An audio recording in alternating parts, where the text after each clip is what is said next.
နောက်တစ်ခုကဒီဟာကတော့အတန်းလောက်ထိမခက်ဘူးဒီအောက်ပိုင်းကြီးကဒါဆိုဆက်တော့ကြည့်မယ်နော်သူကဘယ်လိုဖတ်မလဲဆိုတော့တွားချတန်လေးနဲ့ဖတ်မယ်ဆိုတော့ဇက်ကိုဘယ်လိုဖတ်မလဲဆိုတော့ဇခွဲတန်လေးနဲ့ဖတ်မယ်ဇဟုတ်ပြီနော်တွားချတဲ့ကနေအတန်းထွက်လာ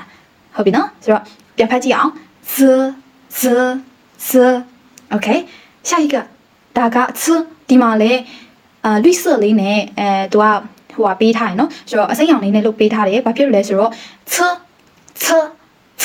အတန်လေးကိုသူကလေကိုများများထုတ်တယ်ဆိုတော့ဖတ်ကြည့်သူကစီကကျတော့သူကစလိန်တန်နဲ့ထွက်မှာနော်ဒီဟာကျတော့可以吗好可以的话我们继续下一个是 S အတန်ကဘယ်လိုဖတ်မလဲဆိုတော့သူကစလုံးတန်လေးနဲ့တွားချတဲ့ကနေလေလေးထုတ်လိုက်可以吗好ဒါဆိုရင် Z ကနေ S အထိဖတ်ကြည့်အောင်နော်